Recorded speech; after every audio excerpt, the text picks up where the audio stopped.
வாழ்க வையகம், வாழ்க வளமுடன்.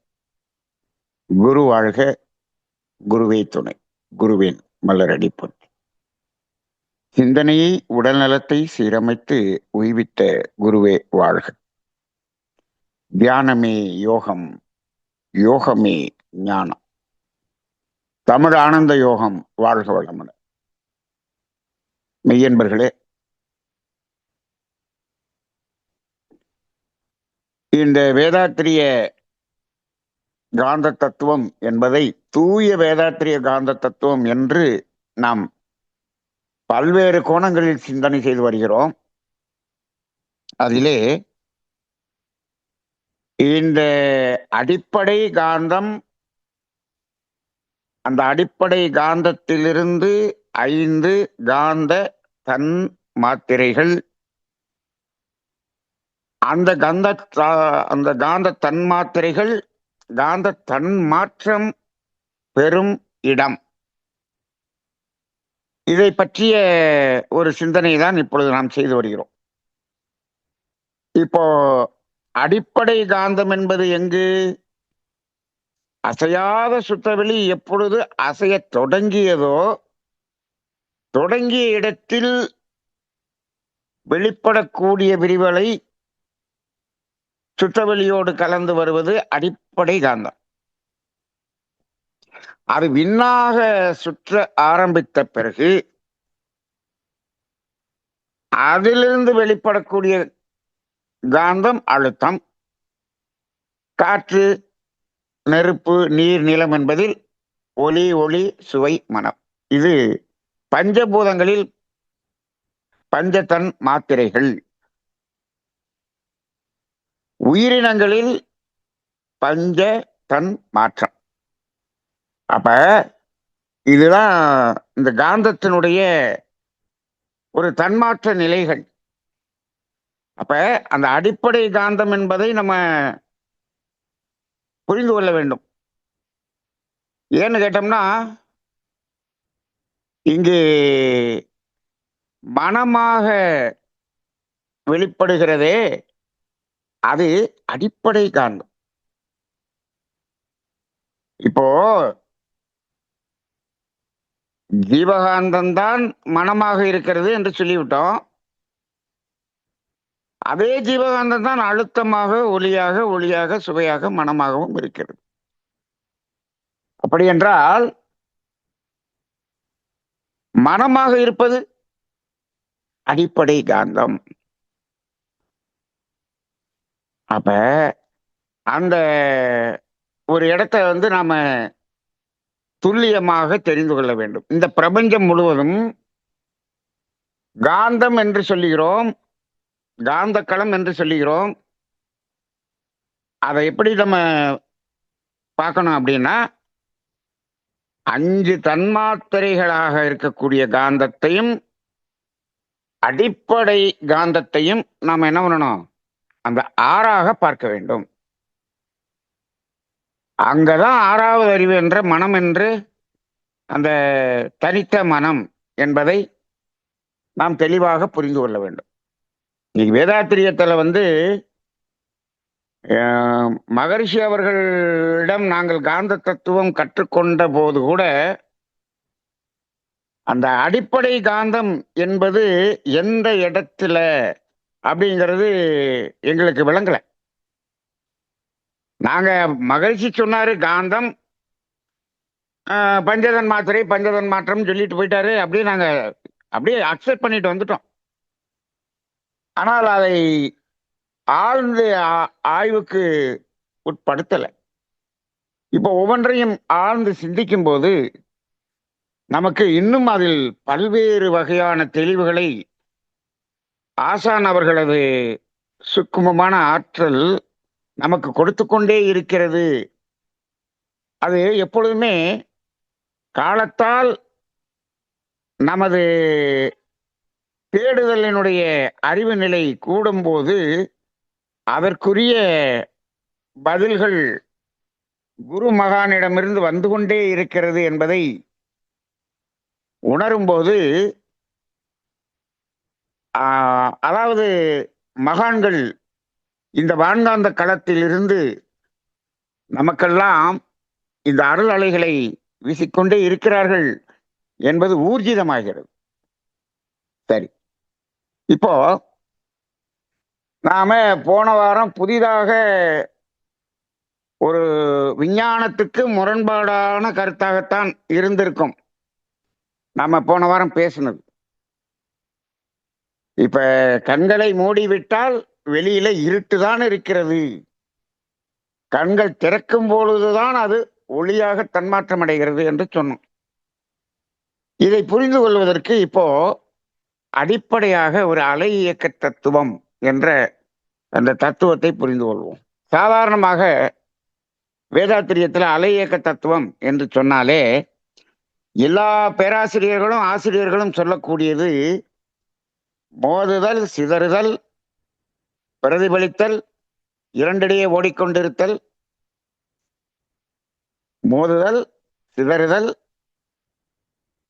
பிரதிபலித்தல், ஊடுருவுதல், இரண்டிடையே ஓடிக்கொண்டிருத்தல். இந்த 5 தான் அலை இயக்க தத்துவம். அப்படிதான் நம்ம சொல்லிக் கொண்டிருக்கிறோம். நாங்களும் அப்படிதான் படிச்சிருக்கோம். நாங்க பிரம்மஞானம் எடுத்த காலத்துலாம் அலை இயக்க தத்துவம்னா இந்த 5 தான் அலை இயக்க தத்துவம். Class, reflection, refraction, penetration and interaction சொல்லுவாங்க. ஆனால் அதன் பிறகு இதை சிந்தித்து சிந்தித்து பார்க்கும் பொழுது இந்த அலை இயக்க தத்துவத்தில் ஒரு முக்கியமான அலை இயக்க தத்துவம் நமது வாழ்க்கையிலே பிராக்டிக்கலாக அது வேலை செய்து கொண்டிருக்கிறது என்பதை உணர்ந்த பிறகு இந்த அலை இயக்க தத்துவம் எப்படி வேலை செய்கிறது என்பதற்கு ஒரு 4 ஃபார்முலாஸ், அது என்ன சொல்லலாம், 4 விதிகள் என்று சொல்லலாம், அப்படி நாம ஒன்று ஏற்படுத்தி வச்சிருக்கோம். இது நீங்க வேதாத்திரிய புத்தகத்திலேயோ நீங்க பிரம்மஞான புத்தகத்திலேயோ பார்த்தீங்கன்னா இந்த இது இருக்காது. இதை ஆனால் தெளிவாக தெரிந்து கொண்டால்தான் நமது வாழ்க்கையில் நடக்கக்கூடிய ஒவ்வொரு நிகழ்வுகளும் எப்படி நடக்கிறது என்பதை நாம் புரிந்து கொள்ள முடியும். இந்த 4 தத்துவங்களை அடிப்படையாக வைத்துத்தான் நமது வாழ்க்கையே நடக்கிறது என்பதையும் நாம் உணர்ந்து கொள்ளலாம். இப்போ அந்த அலை இயக்க விதிகளை இப்போ நம்ம அதை ஒரு சாமியம் என்று எடுத்துக்கொள்வோம். 4 சாமியங்கள் என்று எடுத்துக்கொள்வோம். இதை நல்ல மனதுக்குள்ளாக வைத்துக் கொள்ளுங்கள் அல்லது எழுதி வைத்துக் கொள்ளுங்கள். முதல்ல என்ன அப்படின்னு சொன்னோம்னா, இந்த இயக்க பிரபஞ்சத்தில் எந்த பொருளாக இருந்தாலும், இப்ப அதனுடைய ரூல் நம்பர் 1, எந்த பொருளிலிருந்தும் ஒரு அலை வெளிப்பட்டு கொண்டே இருக்கும். இதுதான் ரூல் நம்பர் 1. அது எதுவாக இருந்தாலும் சரி, பஞ்சபூதங்களில் எந்த பூதமாக இருந்தாலும் சரி, எந்த பொருளில் இருந்தும் ஒரு அலை வெளிப்பட்டு கொண்டே இருக்கும். அப்படின்னா இது என்னன்னா, எல்லாமே அணுக்களின் கூட்டு, சுழல், இயக்கம் அப்படிதானே இருக்கு. அப்ப அதிலிருந்து வெளிப்படக்கூடிய அலைங்கிறது தான் நம்ம என்ன சொல்றோம், விரிவலைன்னு சொல்றோம். இப்ப நாம சுழல் அலை, விரிவலை என்ற தத்துவத்தின் அடிப்படையில் தான் நம்ம காந்த தத்துவத்தை நம்ம புரிந்து கொள்ள வேண்டும் என்று சொல்லி இருக்கிறோம். அப்போ ஒரு அணுவாக இருந்தாலும் அதில் சுழல் அலை, விரிவலை என்பது உண்டு இல்லையா? அந்த விரிவலை தானே காந்தமா மாறுது. ஆமா, அதுதான் காந்தமா மாறுது. அப்ப இந்த அணுக்களின் கூட்டாக இருக்கக்கூடியதும் அது கூட்டு இயக்கமாகத்தானே இருக்கும். அங்கேயும் இயக்கத்தானே நடைபெறுகிறது. அப்ப அந்த கூட்டு இயக்கத்தில் அங்கிருந்து வெளிப்படக்கூடிய அலை என்பது அலை என்று சொல்லக்கூடாது, அலைகளின் தொகுப்பு என்று சொல்லலாம். அப்படிதானே? ஒரு விண்ணிலிருந்து வரும்போது அது அலைன்னு சொல்லலாம். இது ஒரு கொத்தாக கூடி இயங்கும் போது அலைகளின் தொகுப்பு. அப்ப எந்த பொருளாக இருந்தாலும் அதிலிருந்து ஒரு அலை வந்து கொண்டே இருக்கும். அது சாதாரண ஒரு சின்ன கடுகா இருந்தாலும் சரி, ஒரு பெரிய மலையாக இருந்தாலும் சரி, நாம பார்க்கக்கூடிய எந்த பொருளாக இருந்தாலும் சரி, அல்லது சூரியன், செவ்வாய், சனி என்ற கோள்களாக இருந்தாலும் சரி, அந்தந்த மாஸ் என்பதற்கு தக்கவாறு அதிலிருந்து ஒரு அலை வெளிப்பட்டு கொண்டே இருக்கும். அப்ப அப்ப ரூல் நம்பர் 1 என்ன? எந்த பொருளிலிருந்தும் ஒரு அலை வெளிப்பட்டு கொண்டே இருக்கும். சரி. 2வது பாயிண்ட் என்னன்னா, அந்த அலை அந்த பொருளின் தன்மையை தாங்கிக் கொண்டே செல்லும். அந்த அலை அந்த பொருளின் தன்மையை தாங்கிக் கொண்டே செல்லும். அந்த பொருளின் தன்மை என்பது எதை அடிப்படையாக கொண்டு இருக்கும்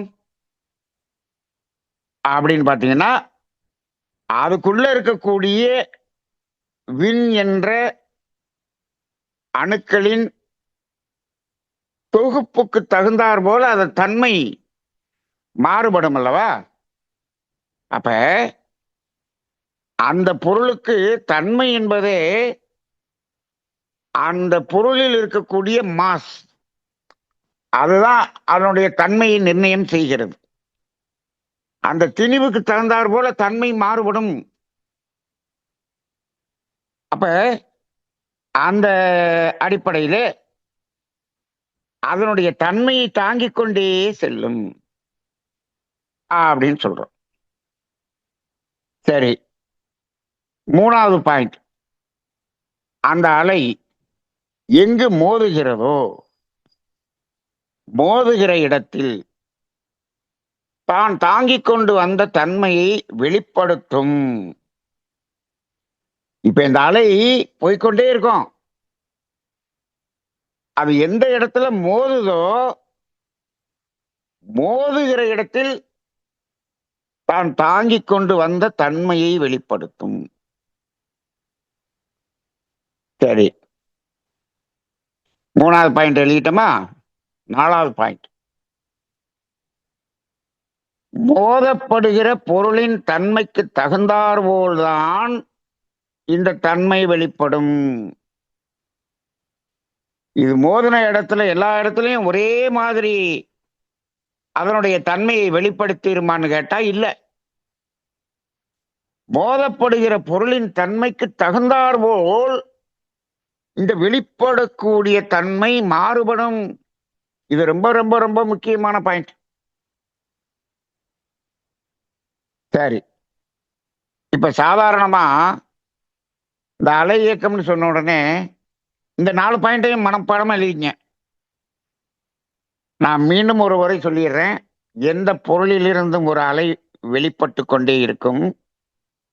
2, அந்த அலை அந்த பொருளினுடைய தன்மையை தாங்கிக் கொண்டே செல்லும்.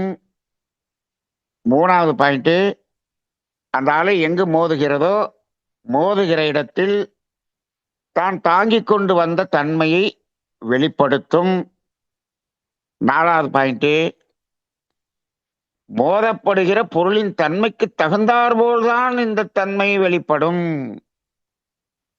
இந்த 4வது பாயிண்ட்ல தான் நம்ம வாழ்க்கையே அடங்கி இருக்குது. முழுக்க முழுக்க முழுக்க இந்த வாழ்க்கை மட்டுமல்ல, நாம செய்யக்கூடிய ஒவ்வொரு செயல்களும் இந்த 4வது பாயிண்ட்ல அடிப்படையில தான் நடந்து கொண்டிருக்கிறது என்பதை புரிந்து கொள்ள வேண்டும். இதைத்தான் இயற்கைன்னு நம்ம சொல்றோம். இப்ப அலை இயக்கம் சொன்னோடனே நமக்கு உடனே நம்ம அன்பர்களுக்கெல்லாம் என்ன வரும்? வாழ்த்தும் பயணம் அப்படிங்கிறது ஞாபகத்துக்கு வரும். வாழ்த்தும் பயணம் அலை இயக்கத்தின் அடிப்படையில் வேலை செய்கிறது. ரைட்டு.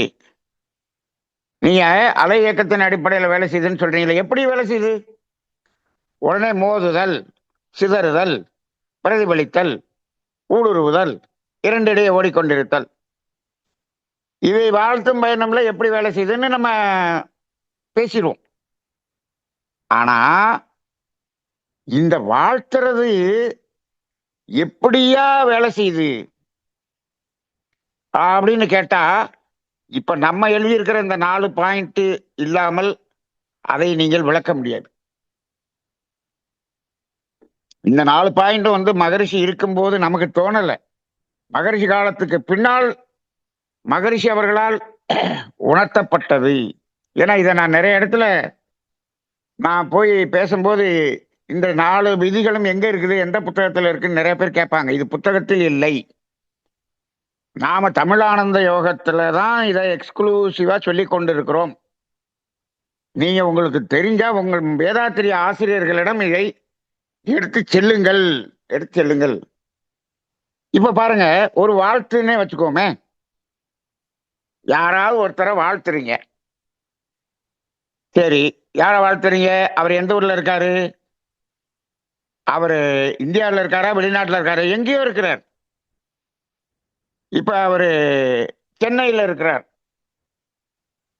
நான் மதுரையில இருக்கிறேன் அப்படின்னு வச்சுக்கோங்க. இப்போ மதுரையிலிருந்து சென்னையில் இருக்கக்கூடிய ஒருவரை வாழ்த்துகிறோம். அது வாழ்த்து வேலை செய்யுமா?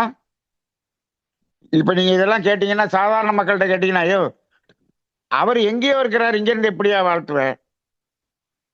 அமெரிக்காவிலே இருந்தாலும் வாழ்த்தலாம், வாழ்த்தாலே வேலை செய்யும். எப்படி? இப்ப பாருங்க, நீங்க வாழ்க அவரை பேரை சொல்லி வாழ்க வளமுடன் வாழ்த்துறீங்க. இப்ப அவர் பேர் வந்து ரமேஷ்னு வச்சுக்குவோம். ரமேஷ் வாழ்க வளமுடன் அப்படின்னு சொல்றீங்க. இப்ப இது ஒரு அலை தானே. இப்ப நம்ம சொல்றது ஒரு அலை, நம்ம சொல்லவே வேண்டாங்க. ரமேஷ் வாழ்க வளமுடன் நினைக்கின்றோம். அந்த எண்ணம் என்பதே ஒரு அலை. இந்த அலை எவ்வளவு தூரம் போகும்? ஒரு எண்ண அலை எவ்வளவு தூரம் போகும்? மகரிஷி அவர்கள் சொல்லியிருக்கிறாங்க, எண்ணம் எழுமிடமோ ஒரு புள்ளி, அது சென்று அடங்கும் இடமோ அகண்டாகாரம் அப்படின்னு சொல்லியிருக்காங்க. அப்ப என்ன சொல்றாரு? பிரபஞ்ச எல்லைக்கு நீங்க நினைக்கிறீங்கன்னு வச்சுக்கோங்க, இந்த அலை பிரபஞ்ச எல்லை வரைக்கும் போகும். அப்ப எண்ணத்தினுடைய அலை எவ்வளவு வேகமானது, எவ்வளவு நீளமானது, எவ்வளவு ஆற்றல் வாய்ந்ததுங்கிறத புரிஞ்சுங்க. அந்த எண்ணத்திலிருந்து வரக்கூடியதுதான் சொல்லும் செயலும். அப்ப வாழ்த்துல நினைச்சாலே போதும், சொன்னாலும் போதும், அது என்ன ஆகுது? வாழ்க வளமுடன் என்ற தன்மையை தாங்கிக் கொண்டு செல்கிறது. இப்ப என்ன பண்ணலாம்? நம்ம ஒரு வாழ்த்து அலை விட்டோம், இப்ப இங்கிருந்து ஒரு அலை வெளிப்பட்டு கொண்டே இருக்கிறது. சரியா? முதல் பாயிண்ட். ரெண்டாவது பாயிண்ட் என்ன? அந்த அலை தான் தாங்கி கொண்டு வந்த தன்மையை என்ன பண்ணுது? அதாவது அந்த பொருள் அந்த தன்மையை தாங்கி கொண்டே செல்கிறது. இரண்டாவது பாயிண்ட் என்ன தன்மை? வாழ்க வளமுடன் என்ற தன்மையை தாங்கி கொண்டு செல்கிறது. இதே ஒளியன்னு சொன்னோம்னா ஒளியங்கிற தன்மையை தாங்கி கொண்டு செல்லும். அப்ப எந்த அலையா இருந்தாலும் அந்த தன்மையை தாங்கி கொண்டே செல்கிறது. சரி, இந்த அலை அந்த தன்மையை மட்டுமா தாங்கி கொண்டு செல்கிறது? நீ யாரை வாழ்த்துறீங்க? ரமேஷ் என்பவரை வாழ்த்துகிறீர்கள். அப்ப ரமேஷ்ங்கிற பேரையும் தாங்கி கொண்டுதானே செல்லும். ஆமா, ரமேஷ்ங்கிற பேரையும் தாங்கி கொண்டுதான் செல்லும். அது நேர போய் ரமேஷ் கிட்ட தான் மோதும். என்னங்க இங்க இருந்து சென்னையில இருக்கக்கூடிய ரமேஷ் சொல்றா, போற வழியில திருச்சி இருக்கு, விழுப்புரம் இருக்கு, செங்கல்பட்டு இருக்கு, இத்தனை ஊரையும் தாண்டி போன, இத்தனை ஊர்ல எத்தனை ரமேஷ் இருப்பாங்க, அங்கெல்லாம் மோதிராவா அப்படின்னா ஒரு கேள்வி இருக்கு. மோதாது. ஏன்? நாம அந்த அலையை நினைக்கும் போது ரமேஷ்ங்கிற பேர் மட்டும் நினைக்கிறது இல்லை, அவர் உருவத்தையும் நினைத்துதான் வாழ்க வளமுடன் என்று வாழ்த்துகிறோம். அப்ப அவருடைய உருவமும் என்னாகும்? அந்த அலையில ரெக்கார்ட் ஆகி அதுவும் டிராவல் பண்ணும். திருச்சியில போற வழியில ஒரு ரமேஷ் இருந்தாருன்னா மூஞ்சிய பார்க்கும், இந்த ரமேஷ் இல்லை, ஏன்னா இங்க நம்ம இப்ப எப்படி ஆதார் கார்டு இதுல கைரேகை கண்ணு ரேகையெல்லாம் வச்சு வெரிஃபை பண்றோம், இவர் தானான்னு வெரிஃபை பண்றாங்கல்ல.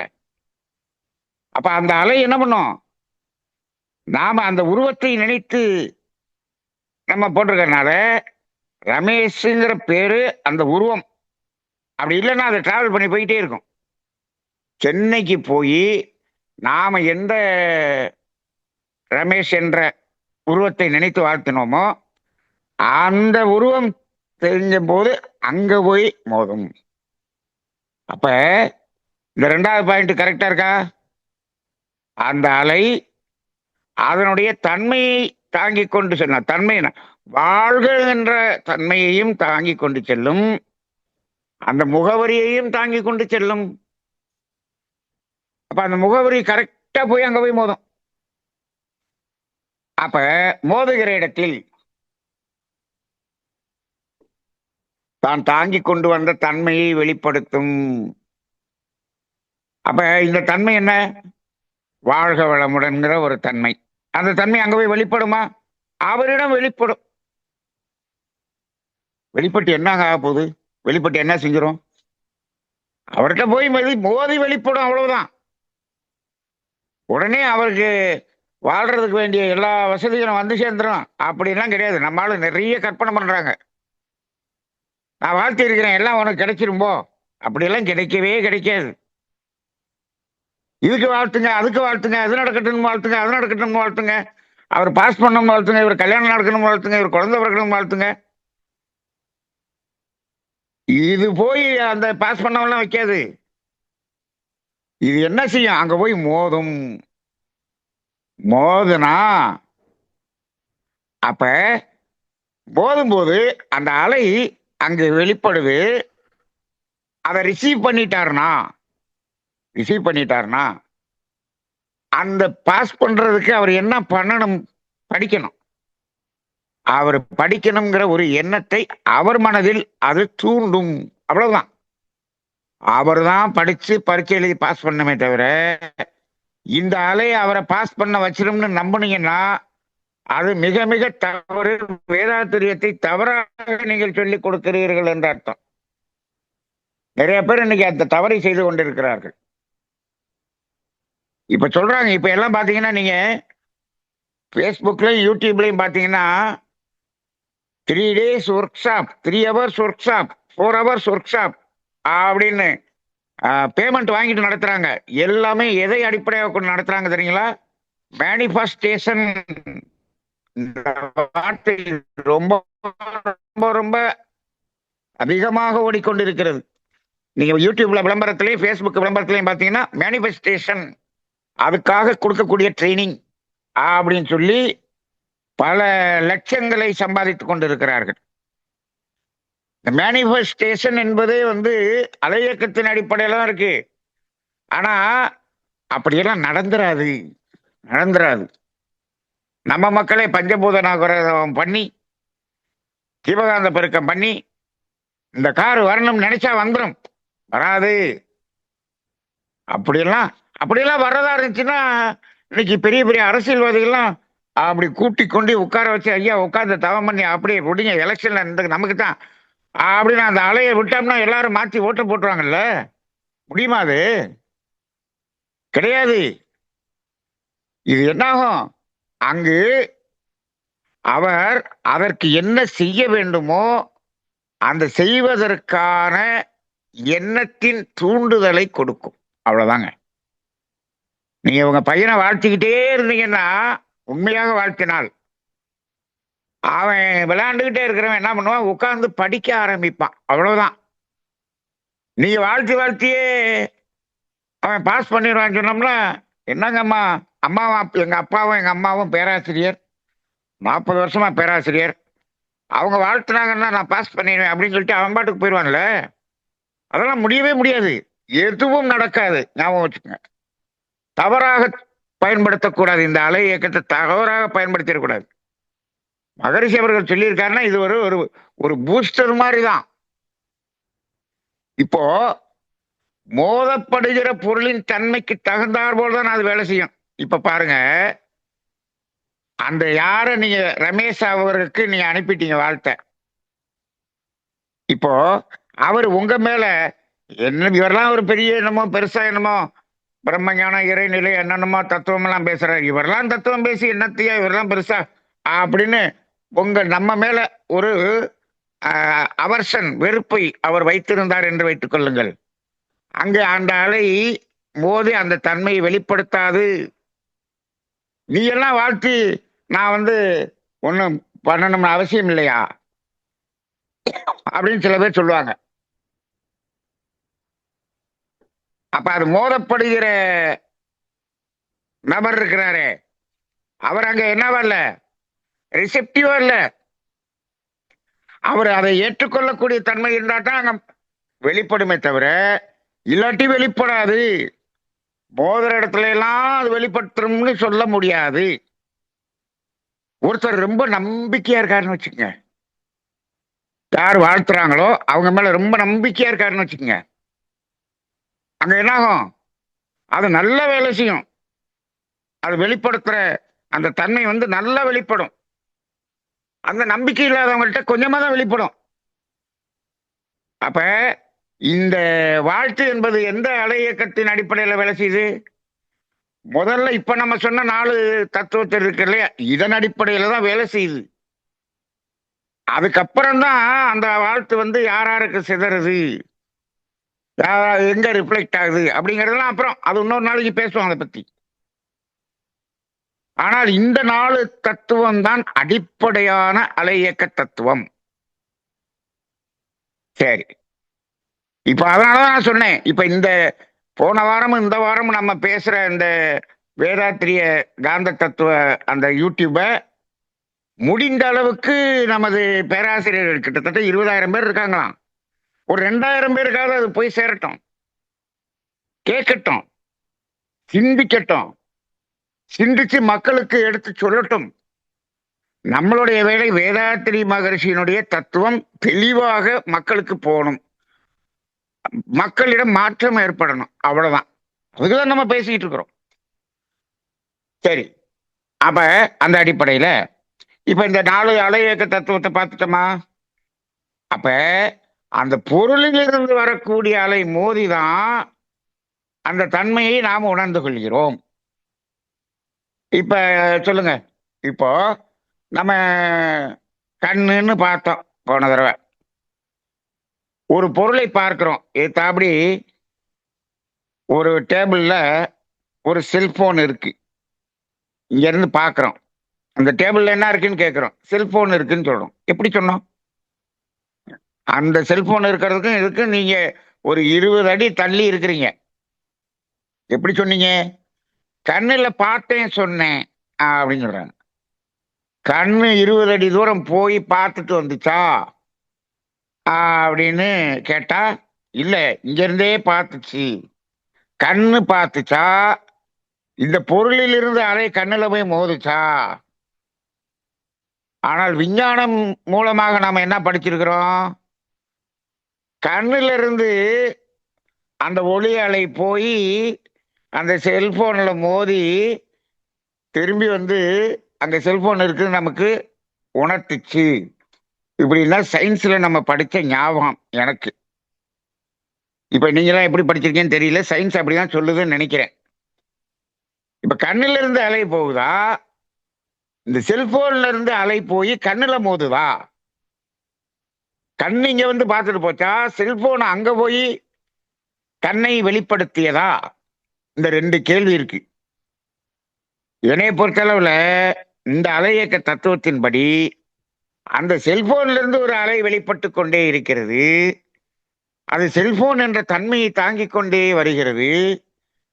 அது நம்ம கண்ணுல மோதும் போது அந்த தன்மையை வெளிப்படுத்தியது, அங்க செல்போன் இருக்குன்னு தெரிஞ்சது. இதுதான் இந்த 4 தத்துவத்தின் அடிப்படையில.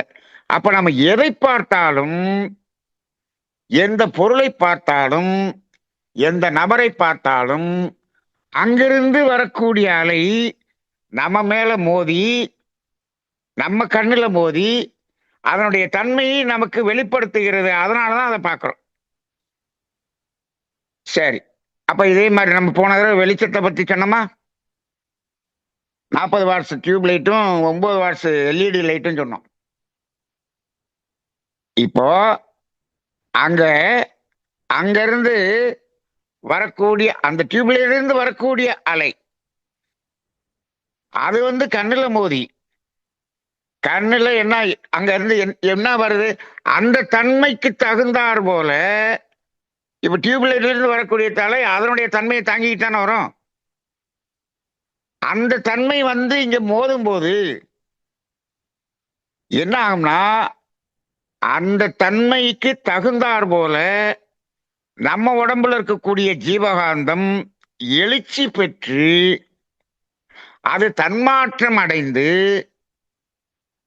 அந்த வெளிச்சமாக நாம உணர முடியும். டியூப் லைட்டுங்கிறது அப்பதான் உணர முடியும். டியூப் லைட்டு போடல, அது எரியாம இருக்கு, நீங்க பாக்குறீங்க, டியூப் லைட்டுங்கிறது தெரியுது. அப்ப என்ன நடந்தது? அந்த டியூப் லைட்டுங்கிற அந்த லைட்ல இருக்கக்கூடிய அலை வந்து கொண்டிருந்தது. இது டியூப் லைட்டுன்னு நமக்கு காமிச்சிச்சு. ஆனா டியூப் லைட்டை போட்டுட்டீங்கன்னா அதுக்குள்ள ஒரு கெமிக்கல் இருக்கு. அந்த கரண்ட் உள்ள வந்து அந்த கெமிக்கல் இதாகி அந்த எரியாத டியூப்லைட்ல இருந்து வரக்கூடிய அலை அதனுடைய தன்மை வேற. இப்ப எரியக்கூடிய டியூப்லைட்ல இருந்து வரக்கூடிய தன்மை வேற. அப்ப எரியாத டியூப்லைட்ல இருந்து வரும்போது அந்த டியூப்லைட்டுங்கிறது தெரியும். அதை பார்ப்பதற்கும் நம்ம கண்ணுல இருந்து ஓரளவுக்கு ஜீவகாந்தம் என்னாகும், தன்மாற்றம் அடைந்துதான் அதை பார்க்க முடியும். ஆனால் அதுக்கு ரொம்ப மினிமமா ஜீவகாந்தம் செலவாயிருக்கும். ஆனா அந்த டியூப்லைட் எரியும் போது அதனுடைய தன்மை மாற. அப்ப அது என்ன ஆகுது, அதனுடைய அந்த டென்சிட்டி கூட வருது. எது அந்த அங்கிருந்து வரக்கூடிய காந்தத்தினுடைய டென்சிட்டி கூட வருது. அது 40 வாட்ஸ்ல வருது. அதுல வந்து அப்படி மோதும் போது நம்ம உடம்புல இருக்கக்கூடிய ஜீவகாந்தம் அந்த 40 வாட்ஸுக்கு தகுந்தார் போல இது உயரம் உயர்ந்து அந்த வெளிச்சத்தை நாம இங்க கண்ணுல தன்மாற்றமாகி உணர்கிறோம். அப்ப அந்த டியூப்லைட்ல வெளிச்சம் வரல, அந்த டியூப்லைட்ல இருந்து அதுல உள்ள இருக்கக்கூடிய கெமிக்கல், அது ஒரு கெமிக்கல் ரியாக்ஷன் ஆகி அந்த கரண்ட்ல ஆகி அங்கிருந்து ஒரு அழுத்தம் பெற்ற அலைதான் வருகிறது. அந்த அலை கண்ணுல மோதும் போது கண்ணுல நம்மளுடைய ஜீவகாந்தம் தன்மாற்றம் அடைந்துதான் அது வெளிச்சமாக மாறுகிறது. டியூப்லைட்ல வெளிச்சம் என்பது இல்லை, அதிலிருந்து ஒரு அலைதான் வருகிறது. அந்த அலை தன்மையை தாங்கிக் கொண்டு வருகிறது. டியூப்லைட் சும்மா இருக்கும்போது வேற தன்மை, அது எரியும் போது வேற தன்மை. அப்ப அதற்கு தகுந்தாற் போல் நம்ம ஜீவகாந்தம் உயர்ந்துதான் அதை தன்மாற்றம் அடையும். எவ்வளவு வந்து மோதுதோ அதுக்கு தகுந்த மாதிரி உயரும். இவன் டெக்னாலஜி என்ன பண்ணிட்டான், எல்இடியில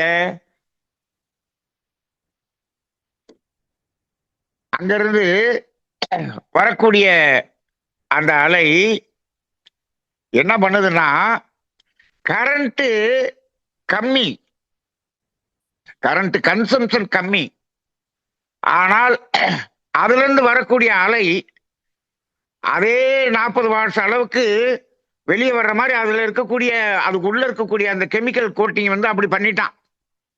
இதுதான் டெக்னாலஜி. அவனை பொறுத்தளவுல என்னன்னா 9 வாட்ஸ் கரண்ட்லயே இவ்வளவு வெளிச்சம் வர்ற மாதிரியான கெமிக்கலை அவன் அங்க என்ன பண்ணிட்டான், கோட் பண்ணிட்டான். அப்ப இதுல இருந்து வரக்கூடிய அந்த அலை என்ன பண்ணுது, அந்த அந்த அலை வந்து மோதும் போது அந்த 9 வாட்ஸ் தான் அங்க இருக்குது கரண்ட். அங்க கம்மியா இருந்து நம்ம கிட்ட அதிகமாக இழுக்கிற மாதிரி அதனுடைய டெக்னாலஜி பண்ணிட்டான். அப்ப என்ன ஆகுதுன்னா, இங்கேயும் அந்த 40 வருஷ அளவுக்கு ஜீவகாந்தம் உயர்ந்து தன்மாற்றம் அடைந்து அவ்வளவு வெளிச்சத்தை நமக்கு கண்ணுல தன்மாற்றம் அடையுது. இப்போ இதுல அந்த எலக்ட்ரிசிட்டியினுடைய பங்கு குறைஞ்சிருச்சு, இந்த கெமிக்கலினுடைய பங்கு அதிகம். டியூப்லைட்ல எலக்ட்ரிசிட்டியினுடைய பங்கு அதிகம், அந்த கெமிக்கல் அலையினுடைய பங்கு குறைவு. அதனாலதான் அதுல கண்ணு எரியறது இல்ல. இத பார்த்தீங்கன்னா கண்ணுல ஒரு எரிச்சல் வருகிறது. ஜீவகாந்தம் அபரிமிதமாக நம்மிடம் இருந்து செலவாகி அது ஒளியாக மாறுகிறது.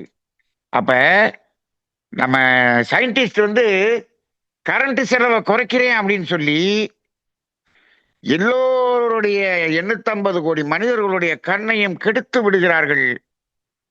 கண் டாக்டருக்கு வருமானத்தை பெருக்கி கொடுக்கிறார்கள். கண் டாக்டர் எல்லாம் சேர்ந்து அந்த கண்டுபிடிச்ச எல்இடி கண்டுபிடிச்ச சயின்டிஸ்டுக்கு ஏதாவது கமிஷன் கொடுத்தாங்களான்னு தெரியல. இது வரைக்கும் கொடுத்துருக்க மாட்டாங்க. ஓ, இப்படிதான் நடக்குதுங்கிற இந்த காந்த தத்துவம் இந்த யூடியூப் வந்து உலகம் முழுதும் வெளியில போயிடுச்சுன்னு சொன்னா, ஓ இப்படிதான், இதுக்குதான் நான் கண்டுபிடிச்சனா, அப்ப கண் டாக்டர் எல்லாம் போய் கமிஷன் கேட்டு வாங்கக்கூடிய ஒரு நிலை கூட வந்து விடலாம்.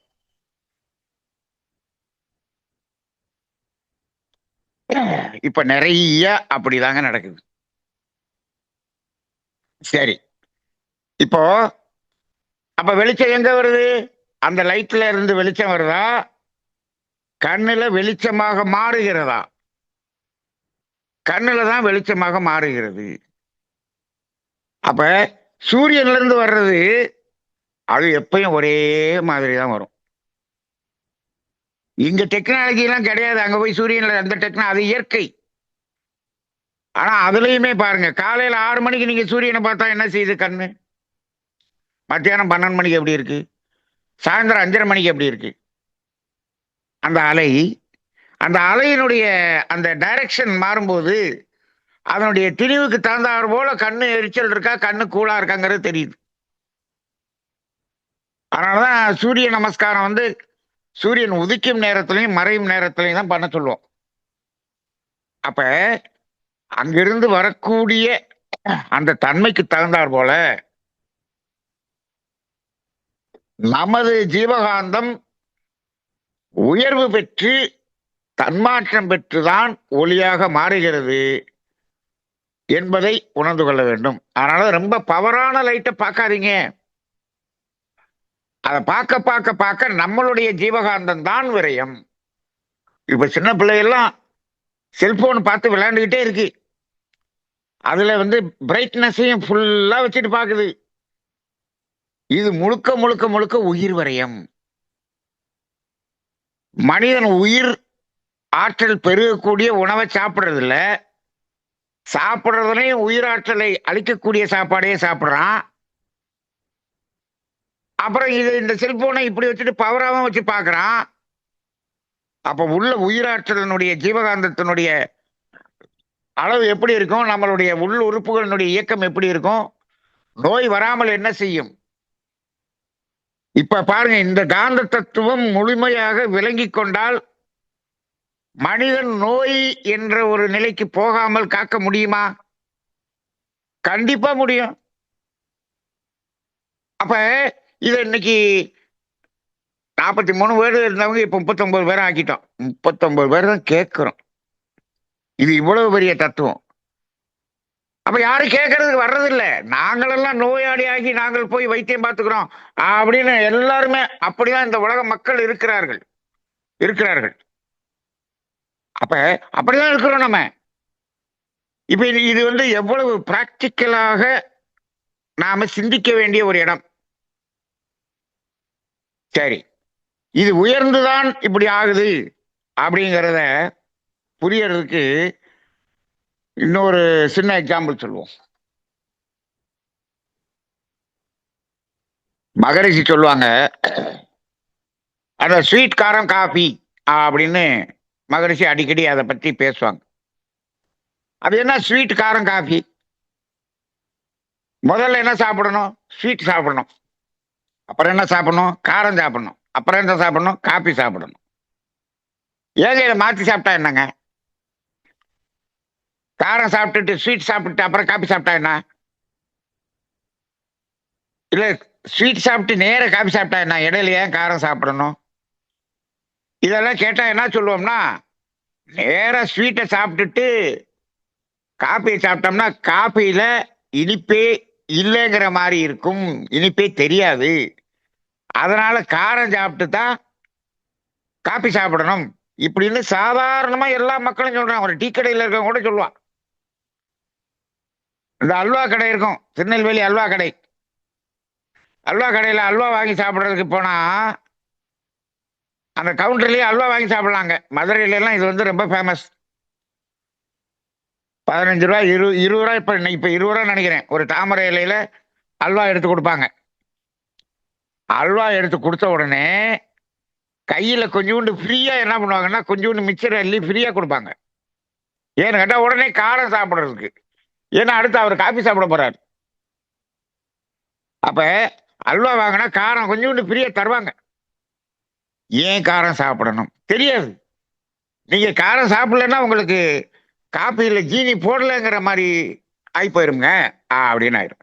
அப்ப நீங்க ஸ்வீட் சாப்பிட்டீங்க, அப்படியே காபி சாப்பிட்டீங்க, காப்பியில ஜீனியே போடலைன்னு சொல்றீங்க.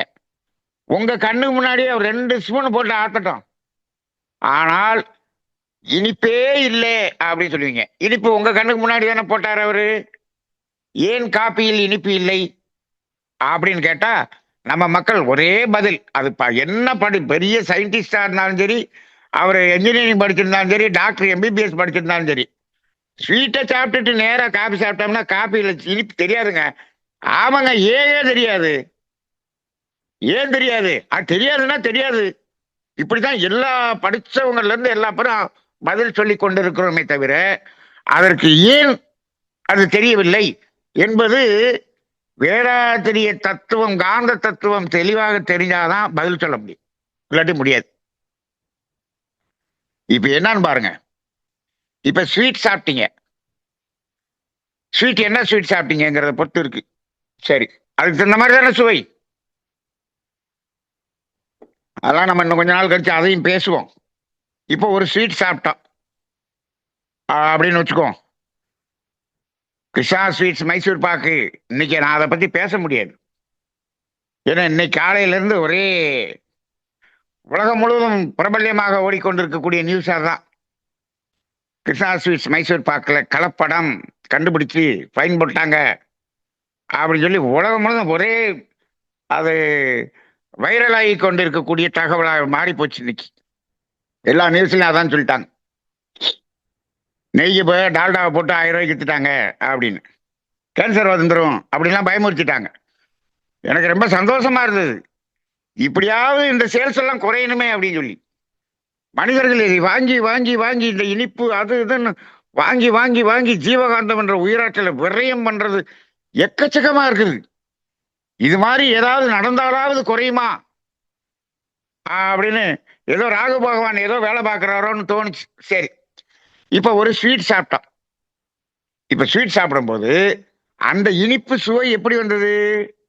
நாக்குல அது பட்ட உடனே அந்த இனிப்பு சுவை அது வரணும். எது சுவையாக வருகிறது அப்படின்னா நம்ம உடம்புல இருக்கக்கூடிய ஜீவகாந்தம். அந்த இப்போ சாதாரண மைசூர் பாக்குன்னா அது எவ்வளவு இழுக்கும் நம்ம அன்னைக்கே சொன்னோம். அது 1/2 HP மோட்டர் மாதிரி. அதே வந்து நெய் மைசூர் பாக்குன்னா அது 5 HP மோட்டர் மாதிரின்னு சொன்னோம் இல்லையா? அந்த சுவை அதிகமா இருக்குன்னா உள்ள இருக்கக்கூடிய ஜீவகாந்தத்தை அதிகமா இருக்குதுன்னு சொன்னோம். அப்ப என்ன ஆகுது? இப்ப நம்ம சாதாரண ஒரு மைசூர் பாக்கை வச்சுக்கோமே, இல்ல ஜிலேபி சாப்பிட்டீங்க, ஏதோ ஒன்று சாப்பிட்டீங்க. ஒரு 20 யூனிட் ஜீவகாந்தம் என்ன ஆகுது? ரைஸ் ஆகி தன்மாற்றமாகி நாக்கு வழியே வெளியே போயிடுச்சு. இப்ப அந்த சுவையை உணர்ந்து விட்டீர்கள். ஜிலேபியினுடைய இனிப்பு சுவையை உணர்ந்து விட்டோம். இப்ப ஜீவகாந்தம் எவ்வளவு ரைஸ் ஆகி இருக்குது? ஒரு 20 யூனிட் ரைஸ் ஆகி நிக்குது. இப்போ உடனே நீங்க என்ன பண்றீங்க? காபி சாப்பிடுறீங்க. காப்பியில போட்டிருக்கக்கூடிய ஜீனி இருக்கு இல்லையா, இனிப்பு சுவை, அது எத்தனை டிகிரி அப்படின்னு கேட்டீங்கன்னா அது 4 டிகிரி. 4 டிகிரி இல்ல 5 டிகிரின்னு வச்சுக்கோங்க. அதுல இருக்கக்கூடிய இனிப்பு சுவை 5 டிகிரின்னு வச்சுக்கோங்க. இப்போ நீங்க 20 டிகிரில இருக்கிறீங்க. 20 டிகிரிக்கு மேல உயர்ந்து நிக்குது நாக்குல தன்மாற்றம். அந்த 20ல நிற்கும் போது இந்த 5 வந்தா அது நம்மளால உணரவே முடியாது. ஏன்னா அந்த 20க்கு உள்ள இது அடங்கி போகுது. அப்ப நமக்கு இனிப்பு இருக்கிறதே தெரியாது. அந்த இனிப்பு சுவையை உணர முடியாது. என்னங்க காப்பியில நீங்க ஜீனியே போடல, எங்க உங்க கண்ணுக்கு முன்னாடி தானங்க போட்டேன், இங்க குடிச்சு பார்த்தா ஒண்ணுமே தெரியலங்க, அவரு வாங்கி குடிச்சு பார்த்தாருன்னு ஜீனி இருக்குதுங்க பாரு. அப்ப என்னாச்சு, ஏன்னு தெரியலை.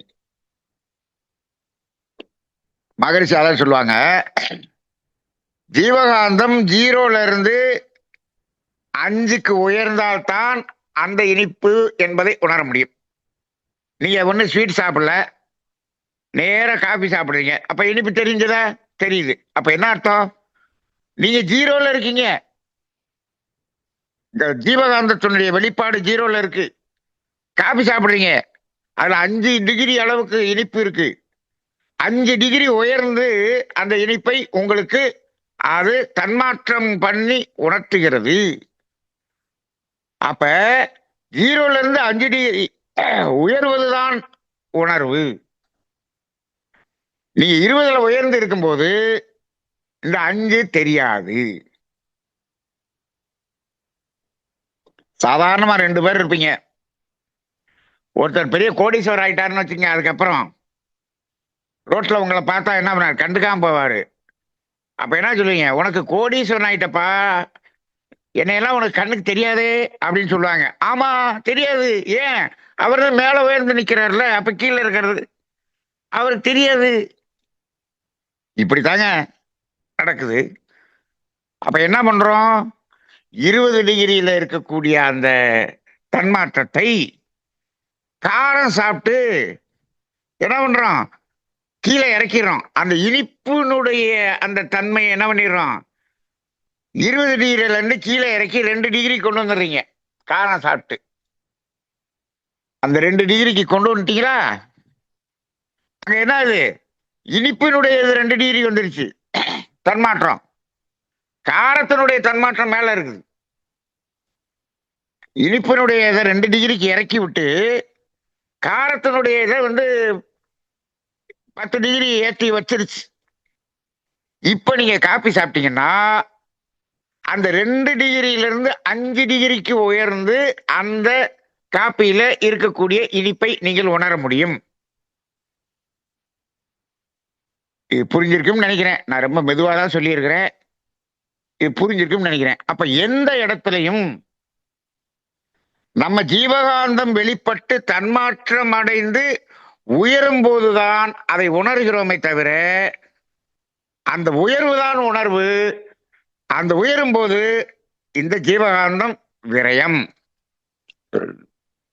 அப்ப இதத்தான் சொல்லுவாங்க மகரிஷி, இதத்தான் அண்டர்ஸ்டாண்ட் அப்படின்னு சொல்லுவாங்க. அண்டர்ஸ்டாண்ட் அப்படின்னு, அண்டர்ஸ்டாண்ட் அத மாத்தி போடுங்க, ஸ்டாண்ட் அண்டர் அப்படின்னு சொல்லுவாங்க. Stand under, then only you can understand அப்படின்னு மகரிஷி சொல்லுவாங்க. அது என்ன அர்த்தம் அப்படின்னா, இப்போ ஸ்டாண்ட் அண்டர், ஒரு காப்பியில 5 டிகிரி இனிப்பு இருக்குது, நீ அதுக்கு கீழே வந்து நில்லு, 1லயோ 2லயோ நில்லு, then only you understand the sweet of the coffee அப்படிங்கிறதான் அதுல அர்த்தம். அப்ப ஸ்டாண்ட் அண்டர், கீழே இருந்தா தான் அதை உணர முடியும்.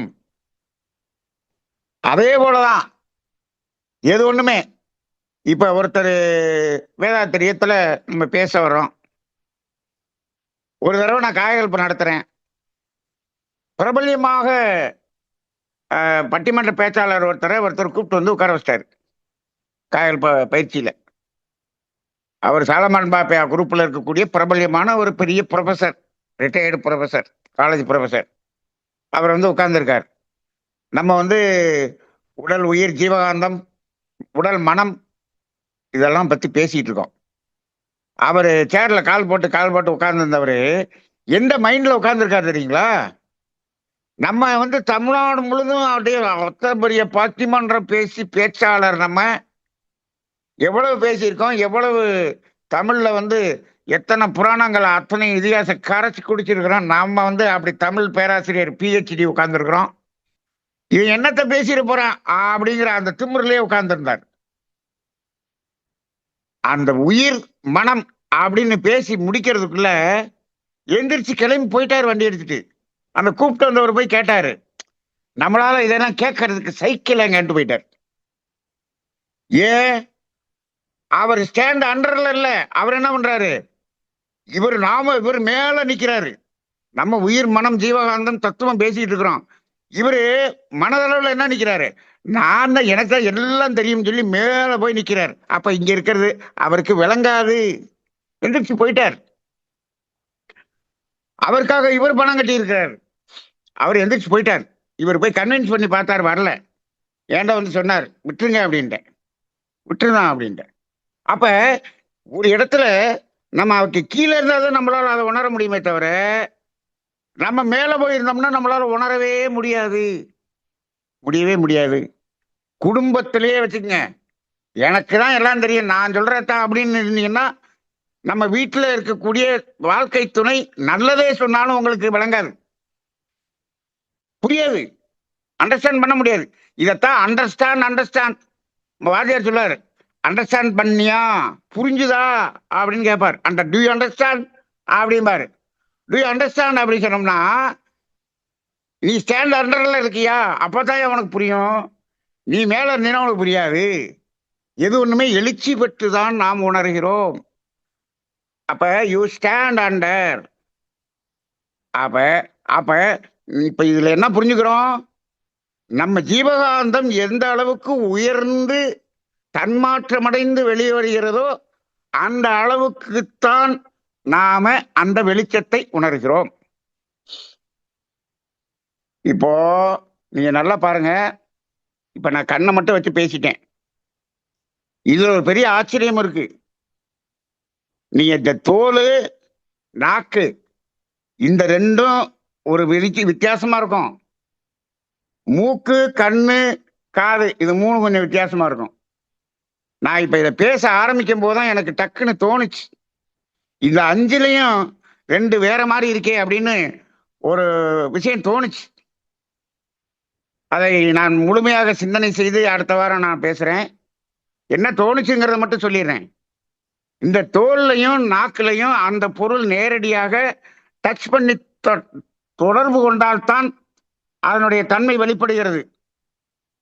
மூக்கு, கண்ணு, காதுல அந்த பொருள் எங்க இருந்தாலும் அதனுடைய அலை வந்தாலே வெளிப்படுகிறது. அப்படிங்கிற ஒரு சிந்தனை இதான் பேசிட்டு இருக்கும்போது இடையில மனசுல தோணுச்சு. அதை பற்றி இன்னும் கொஞ்சம் ஆய்வு செய்து அடுத்த வாரம் அதை பற்றி நம்ம பேசுவோம்.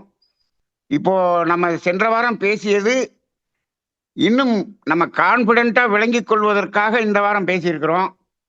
இந்த வாரம் உங்களுடைய சிந்தனை எப்படி இருந்தது, சந்தேகம் எப்படி இருக்குங்கிறது கேள்வி பதில் செஷன்ல நம்ம பேசுவோம். வாழ்க வையகம், வாழ்க வையகம், வாழ்க வளமுடன்.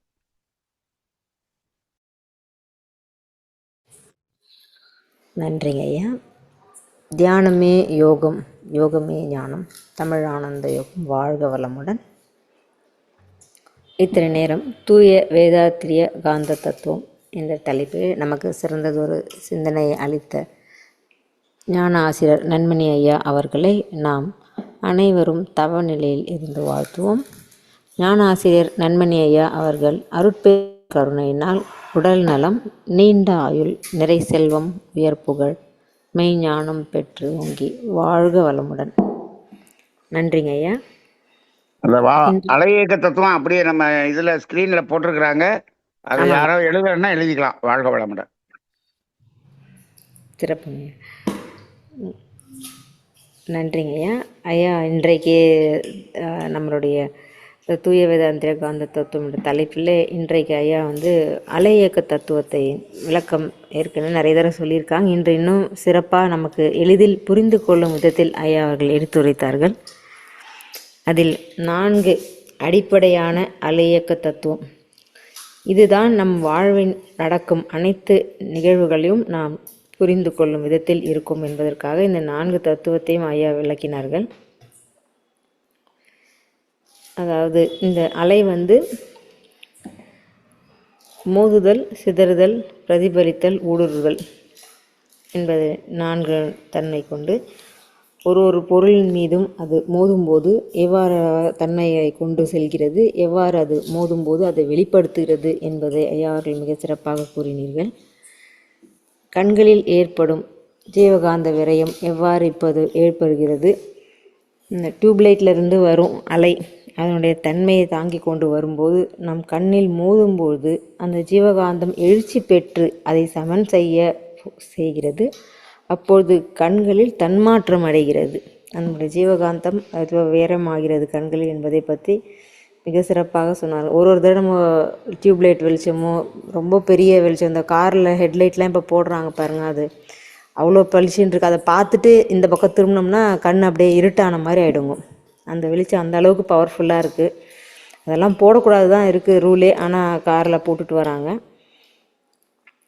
ஸோ இதை கண்ணில் வர எல்இடி லைட்டு, செல்ஃபோன் இந்த பயன்பாட்டால் நமக்கு ஏற்படும் ஜீவகாந்த விரைவு பற்றி ஐயா ரொம்ப தெளிவாக சொன்னாங்க. நம்ம இதை வந்து நம்ம கேட்குறது மட்டும் இல்லாமல் அடுத்து வர தலைமுறைக்கு தான் இதை முக்கியமாக நம்ம எடுத்து சொல்லணும். இதை அவங்களாம் எப்படி புரிஞ்சுக்குவாங்கன்னு தெரியல. அப்புறம் மகரிஷி அவர்கள் கூறிய எஸ்கேசியில் உள்ள தத்துவத்தை விளக்கினார்கள். அது ஏன் அந்த ஆர்டரில் எஸ்கேசி என்று வச்சுருக்காங்கன்றதை இப்போ தான் நான் புரிஞ்சுக்கினேன். அது ஷார்ட் ஃபார்மாக அப்படி சொல்கிறாங்கன்னு நினச்சிருந்தா, நான் அதுக்குள்ளே இருக்கிற ரகசியத்தை ஐயா சொன்னீங்க. ஐயா ரொம்ப சிறப்பாக இருந்ததுங்க. ஜீவகாந்தம் நமக்கு விரயம் ஆன பிறகு தான் அதை நாம் உணர்கிறோம் அப்படின்றத முக்கியமான தகவல் என்று சொல்லியிருக்காங்க. அண்டர்ஸ்டாண்டிங் அப்படின்றதுக்கு விளக்கம் இன்றைக்கி சொன்னாங்க ஐயா, மிக சிறப்புங்க ஐயா. எந்த ஒரு விஷயத்தையும் அதை வந்து ஸ்டாண்ட் அண்டர் அதனுடைய தன்மையில் நம்ம கொஞ்சம் கீழே இறங்கி பார்க்கும்போது தான் அதை நம்ம நல்லா புரிஞ்சு கொள்ள முடியும். இப்போ ஒரு குழந்தைங்க விளையாடிட்டு இருக்காங்கன்னா அவங்களோட நம்ம போய் விளையாடணும்னா அவங்க கீழே அவங்க லெவலுக்கு நம்ம இறங்கி விளையாடும்போது அவங்களுக்கும் நமக்கும் உள்ள புரிதல் நல்லாயிருக்கும் அப்படின்றத மாதிரி ஐயா சொன்னீங்க. அதாவது இதன் தொடர்ச்சியாக அடுத்த வாரமும் இருக்கும் அப்படின்னு சொல்லியிருக்காங்க. அதில் வந்து தோல் நாக்கின் மூலம் நாம் தொட்டாலும் சுவைத்தால் மூலமாக நம்மளுடைய ஜீவகாந்த விரையாகும், தன்மாற்றம் அடையும் என்று சொல்லியிருக்காங்க. ஆனால் மூக்கு, கண், காது இதில் வந்து அலையின் இயக்கத்தின் மூலம் நம்ம அதை உணர்ந்து கொள்ள முடியும். இதை பற்றி அடுத்த வாரம் சிந்திப்பதாக ஐயா சொல்லி முடித்தாங்க. கேள்வி கேட்க விரும்புங்கள், அன்ரைஸ் பண்ணலாங்க.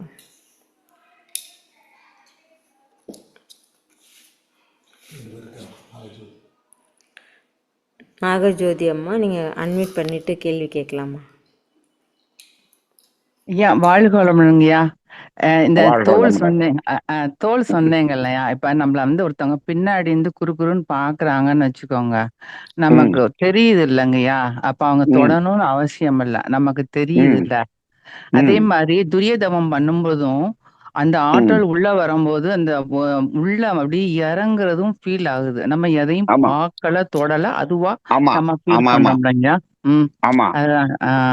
அப்புறம் இன்னொன்னு கேட்கணுங்கய்யா. இந்த ஆரோ நம்மளுடைய ஆரோ இருக்கு பாருங்க, அதுதான் நம்முடைய தன்மையை வெளிப்படுத்துதா, இப்ப நம்ம பியூரிட்டியை வெளிப்படுத்துதா ஆரோங்கிறது? இப்ப நீங்க ஒவ்வொரு இப்ப முதல்ல பொருளின் சொன்னீங்க தன்மை. இல்லையா, ம் நீங்க முதல்ல சொன்னீங்க இல்லையா, ம் முதல்ல என்ன சொன்னீங்க? அதாவது நம்ம மேல வந்து முதல்லனாலும் பரவாயில்ல, அது நமக்கு புரியுது, நமக்கு தெரியுதுன்னு சொன்னீங்க இல்லையா? ஆமா, டச் பண்ணாமே தெரியுது இல்லைங்கய்யா. அது அப்ப அந்த டச் ஆறாம் பண்ண. லெவல்ல வந்து டச் பண்ணாதான் தெரியும், இல்லாட்டி தெரியாது. ஓ, அந்த ஆரோ லெவல்ல ஆமா, டச் பண்ண, அப்ப நம்ம ஆறாம் லெவல்ல தெரிஞ்சுக்க. வந்து மோதினாதான் தெரியும். ம் ஓகே ஓகே. அங்கேயே நம்ம உணர முடியும் அந்த அழுத்தத்தை. ம் ரைட்டுங்களா? ஆ ஆ அதே மாதிரி சரி. நினைக்கிறத உணர்றது வந்து நேரா வந்து அது மனது டைரக்டா மனசுக்கு போயிடும். அங்கேயும் டச் பண்ற மாதிரி. அங்க அங்க நேரா மனதோட தொடர்பு கொள்ளும் அது நேரா. Okay okay. அதனாலதான் நான் இன்னும் அதை கொஞ்சம் எனக்கு இப்ப டக்குன்னு தோணுச்சு.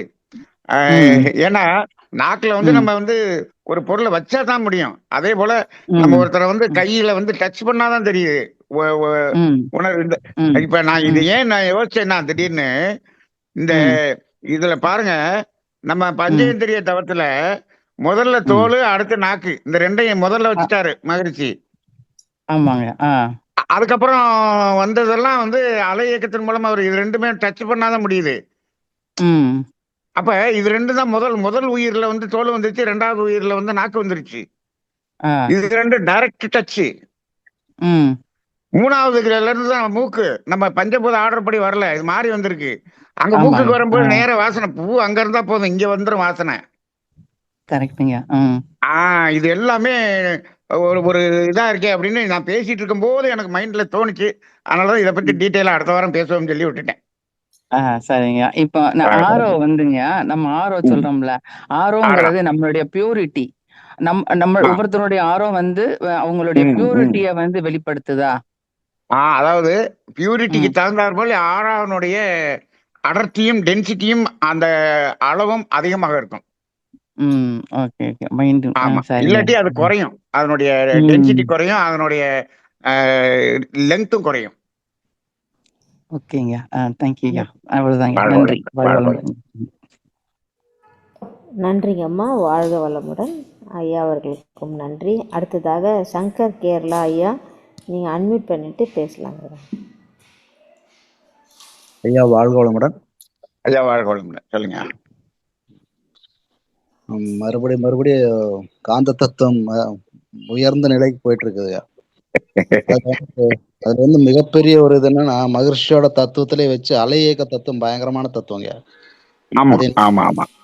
இன்னைக்கு நீங்க எடுத்த கிளாஸ்ல அந்த அலை இயக்க தத்துவத்தை பத்தி சொல்லும்போது, இதுல ம். இது வந்து நம்ம கேட்டா மட்டும் பத்தாதுங்க. இது ஸ்கூல்ல இருந்தே தொடங்கணும்யா. ஸ்கூல்ல இருந்தே தொடங்கி ஆ, ஆ. இன்னைக்கு இன்னைக்கு இளைஞர்களுக்கு கண்டிப்பா சொல்ல வேண்டிய ஒரு தத்துவம் இது. கண்டிப்பாங்க. அத அலை இயக்க தத்துவம் அந்த ஸ்கூல்ல இருந்தே தொடங்கும்போது இந்த இந்த இருக்கு இனி வர்ற ஜெனரேஷனுக்கு வந்து இத கண்டிப்பா போய் சேரணுங்க. ஆமா, ஆமா, ஆமா, ஆமா, ஆமா. வர்ற கேள்வியெல்லாம் அந்த மாதிரி இருக்கு பிள்ளைகளோட கேள்வி. ஆ. அத இல்லைங்க, இந்த தத்துவம் தெரிஞ்சுன்னா நம்ம பிள்ளைய கேட்கிற சில அறிவுபூர்வமா சில பிள்ளைய கேட்கறதுக்கு நம்மளால பதில் சொல்ல முடியல. ஆனா இந்த அதான். தத்துவம் தெரிஞ்சுன்னா பதில் சொல்லிடலாம். ஆமா. அவங்கள ஈஸியா கண்டுபிடிச்சிருவாங்க எல்லாத்துலயும். அவங்க புரிஞ்சுக்கிற மாதிரி நம்ம பதில் சொல்லலாம். இப்ப நம்ம என்ன சொல்லிட்டு இருக்கோம், முட்டையா இப்ப நம்ம நம்ம சாதாரண இப்ப நம்ம பேசணும் இல்லையா, ஆமா. ஸ்வீட் சாப்பிட்டு டீ சாப்பிட்டா தெரியாதியா, அது ஏன் ஆ தெரியாது, அது தெரியாதுன்னா தெரியாதியா அப்படிதான் சொல்லிட்டு இருந்தோம். சொல்லிட்டு தான். ஆமா, ஆமா. ம். ஆஹ் அப்புறம் இந்த கண்ணாடியில பாக்குறது, அந்த அலையிக்கம் போய் நம்ம கண்ணாடியில இருந்து பிரதிபலிச்சு நம்மள தெரியறது, இதெல்லாம் உம் சாதாரணமான விஷயம் நினைச்சிட்டு இருக்காங்க. இந்த இந்த அலை இயக்கம் வந்து பயங்கரமான தத்துவங்கிறத வந்து நம்ம உண்மையிலேயே சொல்லிக் கொடுக்க வேண்டிய விஷயங்க. இந்த அலை இயக்கத்தை வச்சுதாங்கய்யா இப்ப ஜோதிடம், அது நான் அடுத்து நான் பேசுறேன். இந்த அலை ஆ, இயக்கத்துக்கும் ஜோதிடத்துக்கும் எவ்வளவு தத்துவ ரிலேட்டட் இருக்கு அப்படிங்கிறது நம்ம அது இன்னொரு நாளைக்கு பேசுவோம். எல்லாமே இந்த பிரபஞ்சமே அலை இயக்கத்தின் அடிப்படையில் தாங்க இருக்கு. ஆமாங்க. அப்ப அதே போல இந்த அலை இயக்க தத்துவத்தை பத்தி பேசுறதுனால எனக்கு ஒரு சின்ன ஒரு இது வந்தது. அதாவது இந்த ம். குவாண்டம் பிசிக்ஸ்ன்னு சொல்லிட்டு நேத்துக்கு ஒரு ஸ்பீச் கேட்டேங்க. சரி. அது அதுவும் இந்த அலை இயக்கமா கனெக்ஷன் ஆகுறதுங்க. அதாவது ஆகும். நம்ம ஆனா அவங்க குவாண்டம் பிசிக்ஸ்ல இந்த அலை இயக்க தத்துவத்தை அடிப்படையாக வச்சு அவங்க சொல்றாங்களான்னு தெரியல. இல்ல அப்படி சொல்றது இல்லைங்க. ஆ, அதாவது நம்ம நம்ம உள்ள இருந்து ஒரு வயித்தெரிச்சல் வந்ததுன்னா, இன்னொரு ஆ, ஆள போய் பாதிக்குது பாத்தீங்களா? ஆமா அ- அந்த பாதிக்கிறத பத்தி சொல்றாங்க. அது சொல்றாங்க. ஆ, அது ரைட். இங்க மட்டும் இல்ல. இங்க ஆ, மட்டும் இந்த பிரபஞ்சத்திலேயே வந்து இந்த ம், பிரபஞ்சத்திலே வந்து நம்ம ஒரு சின்ன அசைவு அசைஞ்சாலும் எங்கேயோ இது போய் அ அ ம். இது வைப்ரேஷன் ஆகுதாமா. ஆ அதெல்லாம் இப்ப அதாவது இந்த குவாண்டம் பிசிக்ஸ்ல இப்பதாங்க இதெல்லாம் சொல்ல வர்றாங்க. இவ்வளவு ஆமா, ஆமா, காலமா இதெல்லாம் நம்ம சொல்லல அவங்க. இந்த ஆமா, இந்த இதெல்லாம் வந்து ஆனா நம்ம நம்ம முன்னோர்கள் என்ன பண்ணியிருக்காங்க, அந்த பார்த்த பார்வை சரியில்லை, கண்ணு பட்டு போச்சு, திருஷ்டி பட்டு போச்சு, இதெல்லாம் சொன்னாங்க. ஆனா நிறைய ஆமா, பேர் சயின்ஸ்ல இருக்கிறவங்க எல்லா பேருமே இதெல்லாம் சும்மா வயசானவங்க அறிவுகட்டத்தனமா பேசுறாங்க, இதெல்லாம் சுத்தி ஆமா. போடுறாங்க, இதெல்லாம் அப்படின்னு சொல்லிக்கிட்டு இருந்தாங்க. ஆனா இன்னைக்கு ஆமா. வந்து அவங்களே சொல்லக்கூடிய ஒரு நிலைக்கு வந்துருச்சு. அதான், அதான். ஆ, இப்பதான் அந்த ஒரு இது வருது. அது ஆனா ஆனா குவாண்டம் பிசிக்ஸ், குவாண்டம் தியரியா சொல்லிட்டு இருக்காங்க. ஆனா தியரியா உண்மையிலே சொல்லிக்கிட்டு இருக்காங்க. ஆனா ஆ, இந்த அலை இயக்கத்த பத்தி தெரிஞ்சுட்டா ஈஸியா போயிரும். அத இது பிராக்டிக்கலுக்கு கொண்டு வர மாட்டேங்கிறாங்க. இப்ப இன்னைக்கு ஆடம்பரமா ஒரு கல்யாணத்தை பண்றோம், அந்த கல்யாணத்தினுடைய அந்த பொண்ணு மாப்பிள்ளையுடைய வாழ்க்கை வந்து பாதிக்குதாங்க. இப்ப ஆமா, இந்த ஆமா. இது குவாண்டம் பிசிக்ஸ்ல இருந்து அதை வந்து பிராக்டிக்கலா எடுத்து இந்த சமுதாயத்துக்கு சொல்லணும் இல்லையா? கண்டிப்பா. அங்கதான் மிஸ் பண்றாங்க. பண்ற ஆடம்பர செலவு தான் வயிற்றுச்சலுக்கு கொடுக்கும். கூட்டத்தை எவ்வளோன்னா கூட்டுக்கோ, நிதானமா கொஞ்சமா போடு. அது ம். மத்தவங்களே பாதிக்குதுங்க. அது மத்தவங்களே மத்தவங்க மனச பாதிக்குது. ஆ, மொத்தத்துல சமுதாயத்தையே பாதிக்குதுங்கிறது வந்து நெறைய பேர் தெரிஞ்சுக்க மாட்டேங்கிறாங்க. ஆமாங்க, ஆமாங்க. ஆடம்பர வாழ்க்கை நெறைய பேர பாதிக்குங்கிறது தெரிய மாட்டேங்குது. எல்லாமே அப்புறம் எல்லாமே அலை இயக்கத்தின் மூலமாக நமக்கு பாதிப்பு கண்டிப்பா வருதுங்கய்யா. கண்டிப்பா. இது கண்டிப்பா. உண்மையிலே இதெல்லாம் எப்பதான் தெரிஞ்சுக்க போறாங்கன்னே தெரியல. உண்மையிலே நம்ம உங்கள மாரி பேராசிரியர் கொண்டு வந்தாத்தான் கண்டிப்பா இதுல கொண்டு வர முடியும் எல்லாத்தையும். இல்லைங்க, நம்ம இப்ப என்ன செய்யணும்னா, இத நம்ம வேதாத்திரிய ஆசிரியர்களுக்கிட்ட நம்ம இத கொஞ்சம் கொண்டு போணும். அவங்க கண்டிப்பா. சொல்ல சொல்ல வைக்கணும். அங்கேயே வந்து இது மிஸ் ஆகுதுன்னு எனக்கு ஒரு வருத்தம் இருக்கு. ஆமா, ஆமாங்க. அது இல்லைங்க நெறைய நெறைய தெரிஞ்சுக்க வேண்டிய இனியும் நெறைய இருக்குங்க. அவங்களுக்கே இனியும் தெரிஞ்சுக்க வேண்டிய நெறைய இருக்குது. இன்னைக்கு இன்னத்த பேராசிரியர் வந்து எல்லாம் பேசிக்கா சொல்றாங்களே தவிர, ஆழத்துல போகறதே இல்லைங்க. போறதில்ல. ஆழமா போயிருந்தா இந்த அலையக்க தத்துவத்த பத்தி ஈஸியா சொல்லிரலாம். ஆமாங்க. நம்ம நன்றிங்க, உண்மையிலே நன்றிங்க. இன்னைக்கு சொன்ன விஷயம் நல்லா இருந்ததுங்க. வாழ்க வளமுடன். வாழ்க வளமுடன். நன்றி. நன்றிங்க ஐயா, வாழ்க வளமுடன். அடுத்ததாக மோகன் ஐயா, நீங்கள் கேள்வி கேட்கலாம். வாழ்க ஐயா. நான் மோகன் பேசுறேன். ஐயா, வாழ்க வளமுடன். சொல்லுங்க. ரொம்ப சிறப்புங்க ஐயா. வாரம் வாரம் அந்த மாதம் மாதம் காந்த அந்த அலையை பத்தி புதிய புதிய இதா நீங்க ரொம்ப டீட்டெயிலாக சொல்லிட்டே இருக்கீங்க. நம்ம இந்த காந்த அலையோட ஃபுல் டீட்டெயிலையும் தெரியாம நம்ம ம். மற்றவங்கள்ட்ட எதை வந்து பேசினாலும் அவங்களுக்கு முழுமையா புரிஞ்சுக்க முடியாது என்னங்க ஐயா. இந்த ஐயா, தத்துவங்கள் இது எல்லாருக்கும் போய் இந்த இந்த காந்த சேர்ந்ததுதான் நம்ம. தத்துவம் தெரியலன்னா வாழ்க்கையே தெரியாதுங்க. ஆமாங்க, நம்ம எது ஆ, சொன்னாலும் அவங்க அக்செப்ட் பண்ண மாட்டாங்க. ஆ, ஆ. ஒரு இது பண்ணிட்டே இருக்கும். இந்த அலை தத்துவம் தான் முக்கியமா தெரிஞ்சுக்கணும் எல்லாரும். ரொம்ப ஆமா, சிறப்புங்க அந்த ஐயா. அலை இப்ப காந்த அலை தத்துவம் தான் தன்மாற்றம் வந்து நம்ம வாழ்க்கையே. புலன். ம். ஆமாங்க, ஆமாங்க, ஆமாங்க. ஆமா. இப்ப இந்த நம்ம புலன்கள் வந்து இப்போ உதாரணத்துக்கு ஒரு ஸ்வீட் சாப்பிட்டா தன் மாத்திரை வந்து தன் மாற்றம் அடைந்து நம்ம இப்போ ஆ, அந்த இது பண்ணிக்கிறோம் ஐயா. ஆமா. இப்போ கண்ணுல இருந்து இப்போ வர்ற நம்ம கண்ணுல இருந்து ஒரு பொருளை பார்க்கும்போது நம்ம கண்ணுல இருந்து அலை போய் அந்த உருவத்துல பட்டு பிரதிபலிச்சு திருப்பி வந்து படும்போது அந்த பிம்பம் தெரியுது அப்படிங்கிற ஒரு ஸ்பீச் நான் அந்த அப்படிதாங்க இதுல நான் சயின்ஸ்ல படிச்சிருக்கிறேன். அது இல்லையாங்க, அது அப்படி கிடையாதா? நம்ம கண்ணுல அது இருந்து அலை அது போகாதா? சயின்ஸ் அப்படி சொல்லுதுங்கய்யா. ஆனா ம், ம், ம், ம், அப்படி நடக்கிறதுக்கான வாய்ப்பு இல்லை. இப்ப இங்க இருந்து அங்க போய் மோதுது அப்படின்னு ம், சொன்னோம்னா, ம், இப்ப இங்க இருந்து எவ்வளவு வெளியே போகணும் அப்படிங்கிறது அங்க போய் மோதின பிறகுதானே தெரியும். ம், நீங்க ம், இப்ப அங்க எவ்வளவு அந்த காந்த தன்மாத்திரை இருக்குது அப்படின்னு அது உணர்ந்த பிறகுதானே இங்க இருந்து அவ்வளவு போக முடியும். ம், அப்ப முதல்ல இப்ப இப்ப நீங்க இப்படி இப்படி புரிஞ்சுக்கலாமா? அப்ப முதல்ல இது போய் அலை போய் மோதி அங்க எவ்வளவு தன்மாத்திரை இருக்குதுன்னு தெரிஞ்சுட்டு வந்து அவ்வளவு காந்தத்தை இங்க வந்து தன்மாற்றம் அடைய செஞ்சு 2 தடவை நடக்குதா? இல்ல ஆ, ஆ. அங்கிருந்து வந்து நடக்குதா? ஆமாங்க, ஆமா, ஆமாங்கய்யா. அப்ப ம், அப்படி பார்க்கும்போது இது சயின்ஸே மாற வேண்டி வரும்னு நினைக்கிறேன். அங்க அந்த எந்த பொருளா இருந்தாலும் அங்க இருந்தாங்க ஒரு அலை வருது. அங்கேருந்து தான் வரணும். ம், ம், ஏன் நான் இதை இப்படி சொல்றேன்னா, ம், இப்போ இங்க இருந்து போய் அங்க போய் மோதி நம்ம ரிஃப்ளெக்ட் ஆகி நம்ம அப்படின்னு சொன்னோம்னா, இப்ப இப்ப சனிங்கிற கோள்ல இருந்து ஒரு அலை வருது. அது ம், நம்மகிட்ட மோதி நமக்குள்ள ஒரு மாற்றத்தை ஏற்படுத்துது. நம்ம இங்க ம், இருந்து ஆமா, அங்க போய் மோதலையே. ஆமாங்க, ஆமா, ஆமா. அது நமக்குள்ள ஒரு மாற்றத்தை ஏற்படுத்துது. அப்ப அதே ம், போல இப்ப நம்ம ஒரு வாழ்த்து அலைய விடுறோம். இந்த அலை தான் போய் அங்க போய் வாழ்த்து அலையாக அங்க போய் வெளிப்படுது. ம். ரைட்டுங்களா? நம்ம அனுப்புன அலை தானே ஆம். அங்க போய் மோதுது. ஆமா, அப்ப ஆமா, ஆமாங்க. எங்க அங்கங்க இருந்து வரக்கூடிய அலை நம்ம மேல மோதி நமக்குள்ளாக தன்மாற்றத்தை ஏற்படுத்துது. இப்ப இப்ப ம். ஒரு இப்ப அந்த டியூப்லைட்ல இருந்து வர்றது அந்த அலை வந்து தன் மாத்திரை. இங்க ஆமா. வந்து நம்ம நம்ம ஜீவகாந்தம் உயர்றது வந்து தன்மாற்றம். தன்மாற்றம். அது எவ்வளவு தன்மாற்றம் அடையுது? அங்கிருந்து எவ்வளவு தன்மாத்திரை வந்துச்சோ, அந்த அளவுக்கு இங்க இருந்து உயர்ந்து அது வெளிய போகும். நம்ம ஓ! சாதாரண ஜிலேபி சாப்பிட்டோம்னா, அதுல இருக்கக்கூடிய தன்மாத்திரைக்கு தகுந்த மாரி ஜீவகாந்தம் வெளிய வரும். அதே வந்து 50 ரூபாய்க்கு ஜிலேபி வாங்கினோம்னா அதுல இருக்கக்கூடிய தன்மாத்திரைக்கு தகுந்த மாதிரி தன்மாற்றம் ஆகும். அப்ப எல்லாமே அங்க இருந்து வந்து மோதக்கூடியது தாங்க. ஓகே. அப்படிதான் இல்ல. இருக்கு. ஏன்னா ம். இப்ப இங்க இருந்து போய் அப்படின்னு சொன்னோம்னா, இப்ப ஜிலேபி அங்க இருக்குது, நாக்கு இங்க இருக்குது, சுவையை உணர முடியல. ம்.